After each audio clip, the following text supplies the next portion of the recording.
Khairatabad MLA Danam Nagender వివాదాస్పద వ్యాఖ్యలు చేశారు. పేదల ఇళ్లను అధికారులు తొలగించడం సరైంది కాదన్నారు దానం. అధికారులకు ఓల్డ్ సిటీలో అక్రమ నిర్మాణాలు కనిపించడం లేదా అని ప్రశ్నించారు. తొలగింపులు చేపడితే ఓల్డ్ సిటీ నుండే మొదలు పెట్టాలని సంచలన వ్యాఖ్యలు చేశారు. హైదరాబాద్ ఆదర్శ్ నగర్ ఎమ్మెల్యే క్వార్టర్స్ లో Khairatabad MLA Danam Nagender Kalyana Lakshmi, Shaadi Mubarak, CM relief fund చెక్కులను పంపిణీ చేశారు. ఈ కార్యక్రమంలో హైడ్రా కూల్చివేతలపై దానం తీవ్రంగా మండిపడ్డారు.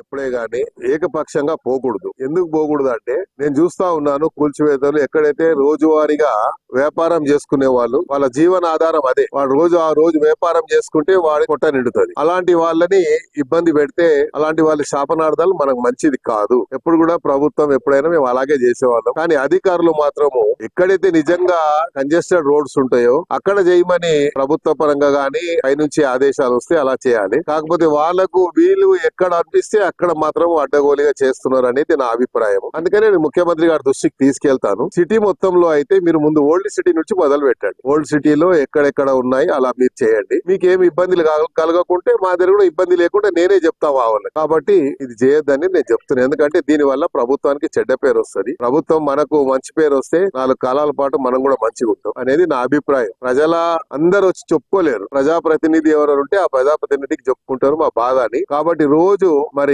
మాకైతే నిద్ర పడతలేదు. రోజు ఎక్కడో ఈ రోజు ఇక్కడ గులగొడతారంట, రేపు అక్కడ గులగొడతారంట. ఏదంటే వాళ్ళు ఏం చేస్తారు, ఇన్ఫర్మేషన్ రాగానే నా ఇంటికాడికి వచ్చి కూర్చుండిపోతుంది. నేను హైదరాబాద్ లో పుట్టి పెరిగినోని, హైదరాబాద్ లో ఉన్నోని, నా జీవితం అంతా రాజకీయ జీవితం అంతా హైదరాబాద్ లో మొదలైంది. మరి హైదరాబాద్ లో పుట్టి పెరిగిన వాడిగా నా జవాబుదారీగా ఉంటది. పుట్టి నా నియోజకవర్గానికి నేను పరిమితం కాదు. నేను రాష్ట్ర నాయకుడిగా ఎదిగిన వాడిని. హైదరాబాద్ ప్రజలు ఎక్కడ వస్తే కూడా దానమంది జరిగిపోతే మాకు న్యాయం జరుగుతుందనే ఒక విశ్వాసం, అది కాపాడుకునే బాధ్యత నా పైన ఉంది. కానీ రాజకీయానికి సంబంధం లేని ఇష్యూ ఇది. పేద ప్రజల యొక్క వాడి జీవన ఆధారం మీద ఆధారపడేటువంటి సమస్య కాబట్టి పేద ప్రజల్ని కాపాడతామని మనం పదే పదే చెప్తున్నాం. కాబట్టి మన బాధ్యతగా ఎవరో ఒకరు ప్రభుత్వ పరంగా ఒక బాధ్యత తీసుకోవాలి. కాబట్టి